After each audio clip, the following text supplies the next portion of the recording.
What's up, fellas? Here for the first video of the year. I know you guys have been anticipating this for quite some time, so I'm glad to finally be able to bring it to you. Obviously, hopefully, we have a full NFL season can get the full enjoyment out of the league this year. But without further ado, let's get into things. I'm going to start the video off today covering the best and worst pick of each round of the draft. I'll go over the team who picked them and, just a little bit of my thoughts on the selection. And then we'll get into the preseason power rankings based on my thoughts on everybody's team. And we can have debates later tonight and tomorrow. So to start, in the first round, I have the best pick in the first round going to Alvin Kamara. It looks like Garrett selected him, I believe, with the sixth pick. The reason I say that was the best pick in the round is I have Alvin Kamara as the fourth best player in that round.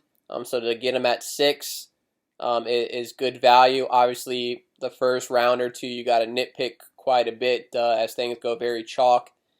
But I thought that was a great selection there. Obviously, there's been rumors about him requesting a trade, not requesting a trade, holding out. I don't believe he's going to hold out. I just believe maybe there's been a little bit of chatter, just trying to get his contract negotiated. I also don't believe, given his age, that the Saints would decide to move on from him, given that their backup, Latavius Murray, is a little bit older. And, obviously they're trying to win now. Why they still have Drew Brees on the team, and he doesn't have much time left, in my opinion. The worst pick of the round, I believe, is Patrick Mahomes. Matt Burley selected him. I believe taking Patrick Mahomes or any quarterback in the first round is not smart. For that quarterback to return that kind of value, Mahomes is going to have to throw for probably like at least 4,500 yards and 40 touchdowns to even get value at that point. Mahomes, in my opinion, is probably a late second, early third round pick. My best guess is if you would not have selected Pat Mahomes in the first round, he would have been there for your second round pick. And if you really wanted him, you could have selected him then. I'm not sure, given where you were picking in the draft, that he would have come back to you in the third round. I just think there is better options on the board, and I don't believe in drafting a quarterback that early, no matter who it is. Moving on to the second round, I have the best selection of the second round, Davante Adams. That was my selection. My opinion is I think Adams should have been a first-round pick, so to get him in the second round was good value. I believe that he is going to lead the NFL in targets this season.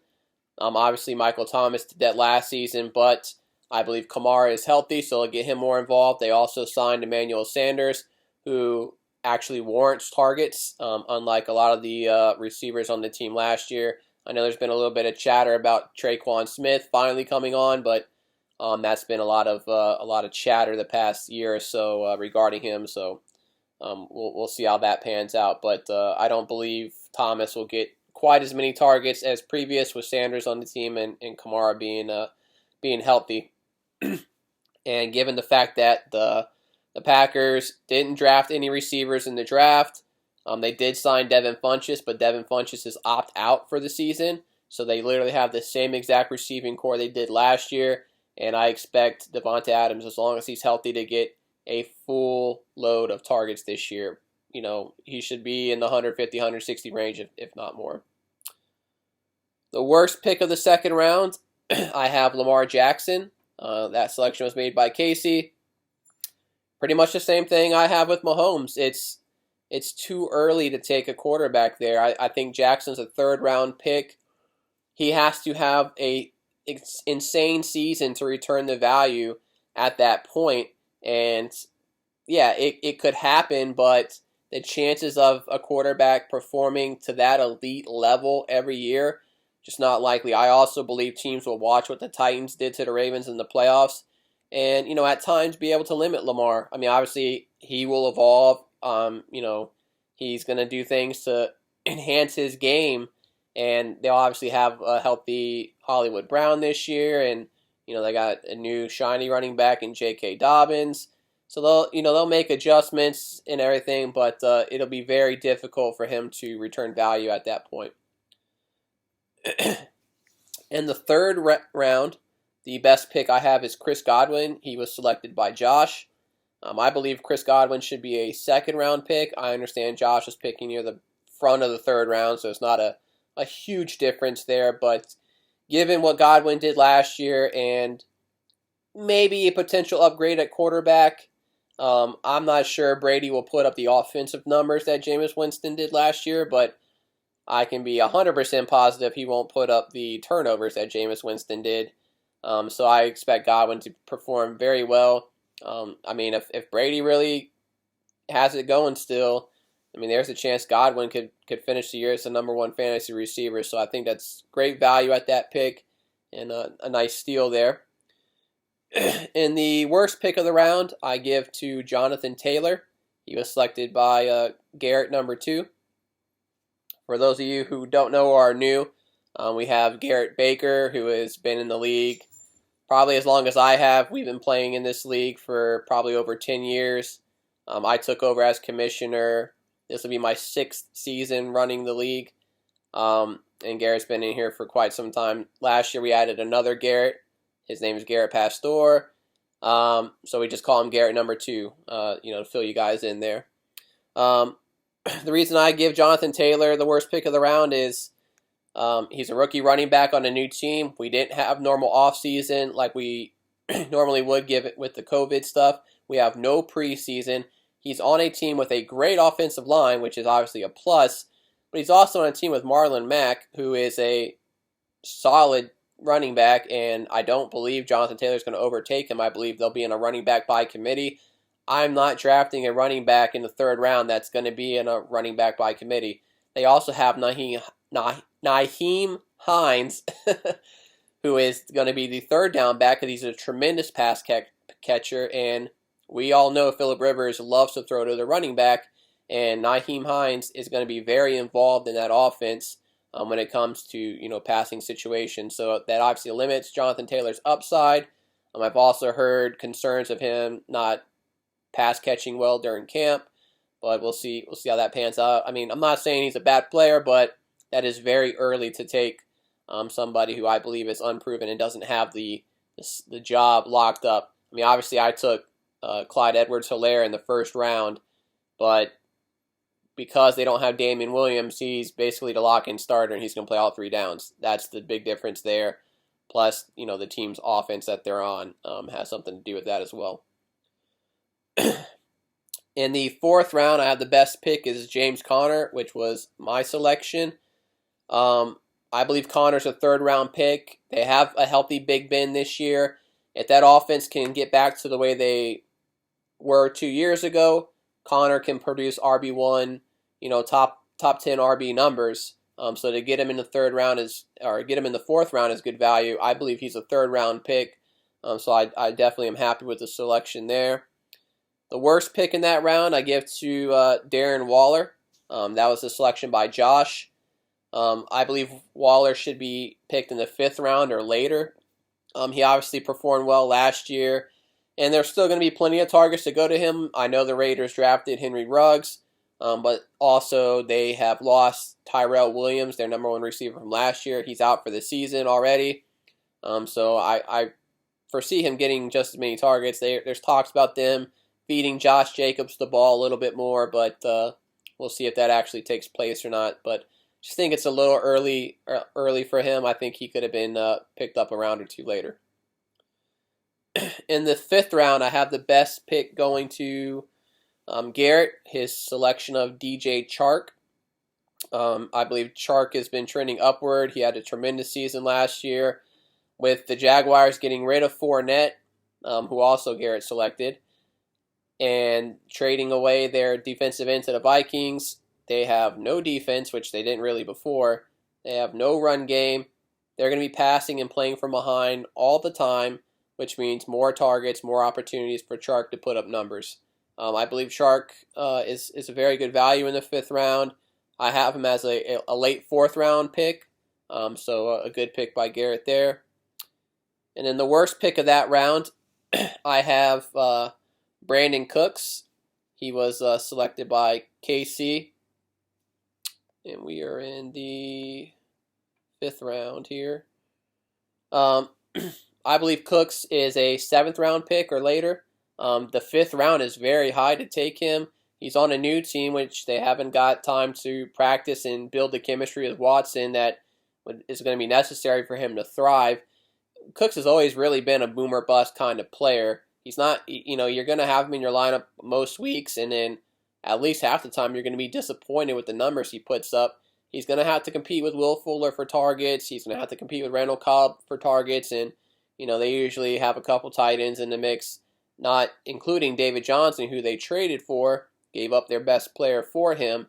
So they're definitely going to have David Johnson involved. They also have Duke Johnson, who's another solid pass-catching running back. So I'm not sure that taking him in the 5th round there is good value when I believe he could have been selected much later. Next up, round 6. I'm going to speed this up a little bit. It's my pick with Mark Ingram. I think Mark Ingram is a 4th round pick, so getting him in 6 is great. They're on a very good offense, a run-first team. He's still going to be the starter. I know they have J.K. Dobbins, who is going to be in the mix, but I think Mark Ingram is still a solid value there. I also protected myself and picked up Dobbins later, so if something were to happen, one of them were to go one way or the other, I got the benefit there. Then the worst pick of that round, I have Deebo Samuel. That was picked up by Dakota, who in turn traded him within 24 hours to Josh for Zach Ertz, which I thought is a good trade for Dakota. I think Deebo Samuel is probably a 9th round pick in my opinion. He's still currently injured. They're not sure what his status is going to be for week 1. He's on a run-first team with a good defense. They don't have to pass the ball a lot. He's a good player, don't get me wrong. If he's healthy, he can definitely put up numbers, but given his injury and the team he's on, I think he could have been selected later. Next up in the 7th round, I have the best pick going to Dakota, his pick of Cam Akers. I believe Cam Akers has 5th round value. He should be the starting running back on that team. Now, he obviously is going to have to compete with Darrell Henderson, who's currently dealing with an injury. Also with Malcolm Brown. I believe Malcolm Brown will probably start week 1 as the starter, but long-term throughout the course of the season, Cam Akers' talent should probably, win over there. And there's a lot of rushing touchdowns to be had there in Los Angeles with the departure of Gurley, who put up quite a bit last year. The worst pick of the round, I have Kerryon Johnson, who was selected by Casey. Kerryon Johnson's always hurt. He's our running back by committee on his own team. DeAndre Swift's probably more talented, younger. Kerryon Johnson's going to start playing with a knee brace. I'm not sure how that's going to affect his game. And I think you could have got him a little bit later. That's all I got there. In round 8, the best pick I have is AJ Green. He was selected by Dalton. I have, normally Green when he's healthy, he's a 2nd round, wide receiver draft pick, and to get him in round 8 is tremendous. If he's healthy and, Joe Burrow can play up to his potential, Green should way outperform an 8th round value. I definitely would have liked to have him on my team. It just, obviously, selections didn't work out that way. The worst pick of the round I have is Larry Fitzgerald. He was selected by Josh. Fitzgerald's on a quality offense this year. Obviously, he's been on one. They should be pretty good, but he's older. He's, past his prime. He's going to have a couple solid weeks, but there's not a lot of upside with Fitzgerald at this point.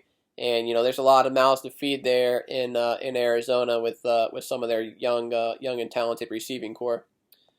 Next up, round 9, I got the best pick of James White. That was selected by Josh. I think White's probably a 7th or 8th round pick.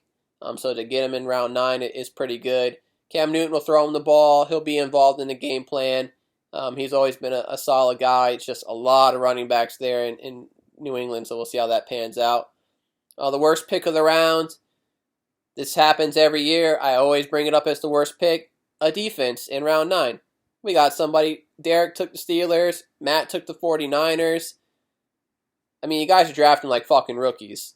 Defense in round 9. Defense in a single-digit round. Are you kidding me? Do you guys know where the Bears finished last year? They were the #1 drafted defense last year, and the Bears finished as the 16th best defense. It's best to always wait on defense and kicker because it's all over the place. Their scoring is so over the place, especially defense. I mean, it boils down to turnovers and touchdowns. I mean, we'll see how that works out for you guys, but I definitely think you could have waited. You probably still could have got them 3 or 4 rounds later. You never know. Next up, in round 10, I got the best pick of Hunter Henry to Dalton. I think Hunter Henry's probably 7th or 8th round pick. Obviously, he's got a new quarterback. But if Henry can stay healthy, Taylor will find him. Obviously, they already got Mike Williams out with injury for a little bit. And, we'll see how it works out. But I think it's good value in round 10. The worst pick in round 10 I have is Deshaun Jackson. He was selected by Josh. Jackson, in my opinion, shouldn't be drafted before round 12 or later. He's very boomer bust. He's been injured quite a bit. I mean, he's on a team who needs him. Don't get me wrong, they need receivers, but he's older. I mean, I don't see the value at that point, and I believe you could have got him if you wanted him, much later in the draft. Round 11, I got the best pick of Tevin Coleman. He was selected by Kinney. I think Coleman's probably a 9th round pick. He is in a running back by committee situation with Mostert, but Mostert's only had 1 good season, so we don't know if he can still handle that. Coleman's pretty solid. I mean, to get him there, a potential starting running back down the road, or somebody who could maybe, produce for you, not bad in my opinion. And then the worst picks of that round, obviously we have more people taking defense early. Bears and Bills defense selected it by Josh and Casey in the 11th round. In our league, we have 15 rounds in the draft. No defense should be selected before round 13. Picking them beforehand is idiotic in my opinion when there's sleepers, there's guys with high upside that you can still draft to fill your bench spots. No reason to pick a defense at that point. Let's see, we're almost done with this portion. Round 12, I have the best pick of Darius Slayton. I selected him in that round. I believe Slayton's a 10th round pick. I think the Giants' offense should be good this year. They also don't have a good defense, so they're going to be playing from behind. They're going to have to pass the ball. Obviously, there's a lot of mouths to feed. They got Ingram, they got Shepard, they got Tate, they have Slayton, Barkley. I mean, a lot of mouths to feed there, but Slayton can produce some big plays. He showed last year that he can be a solid guy, so I think it's good value in that round. The worst pick in that round is LaShawn McCoy by Derek. I don't believe LaShawn McCoy should be drafted on anybody's team unless it goes about 20 rounds. I don't know if he's ever going to play. Ronald Jones is the starter. They have Keyshawn Vaughn. I think there's somebody else on the team, I believe. McCoy barely played last year for the Chiefs. I don't see it happening, so I think it's not a good pick there. Round 13. That round was some of these rounds get really cluttered with the picks and hard to find maybe a best pick. So here I have Duke Johnson selected by Jason, Jonnu Smith selected by Kenny, and Cam Newton selected by Casey. Obviously, all those players have a lot of upside. So to get them that late in the draft, that somebody that can potentially produce for your team throughout the season is pretty good value there. And then the worst pick of that round, once again, is Derek. His selection of Chris Conley. I don't believe Chris Conley is a draftable player. He's having to, obviously, DJ Chark is the #1 target on that team. D.D. Westbrook is the receiver too.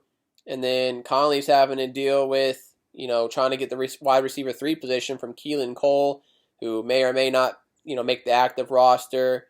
They drafted a rookie, Shaheen Halt or whatever. Like, I've heard some buzz about him. So just, if you wanted him, you could have picked him up on waivers or at least waited till the last round to draft him. So no reason to pick him in the 13th. In the 14th round, I have the best pick going to Josh of a Sammy Watkins. Obviously, we all know if Watkins can stay healthy, he's on the best offense in the league, and he can definitely put up some nice numbers. And then in the 15th round, I had the best pick going to Josh as well, his selection of Carson Wentz. I think Carson Wentz should have been a middle of the draft, type pick. Obviously, there may be concerns with his team, with who the fuck is he going to throw the ball to. Jeffrey's hurt. Sean gets hurt all the time. Rager just got hurt. I mean, so we'll see how that goes. But I mean, Carson Wentz is a solid pick. I mean, in my opinion, that's probably the best value pick in the draft, is getting somebody who I thought should have been picked, at least 5 to 6 rounds earlier. So good value there. In the last 2 rounds, I don't really have any bad picks. A lot of people were picking defenses and kickers, as they should at that point, and you can't really deem if a kicker or a defense is bad. So nothing there, but those are my best and worst picks of the draft. Obviously, we all have our own opinions. I have a certain method I utilize to somewhat deem what I believe to be a good and bad pick, based on different rankings out there, and obviously my own personal opinion of situations. So there's that. It was a fun draft. I'm very happy with my team. But without further ado, what you guys always want is the power rankings. So I'll start off with the power rankings. We'll start with the lowest team to build up the anticipation for the top team.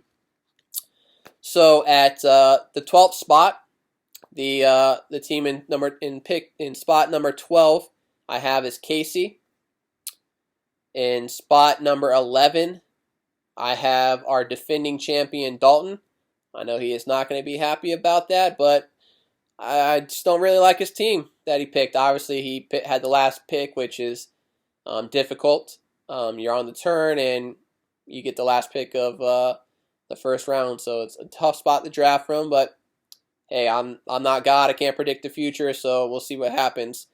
And at spot number 10, I have Josh. Spot number 9, I have Garrett. Obviously, he has Leonard Fournette on his team, so that definitely hurts his chances in the rankings, because right now he's a free agent. We don't know where he's going to play, and it's just up in the air, so that uncertainty doesn't help his team out there. Spot number 8, I have Garrett number 2. Spot number 7, I have Derek.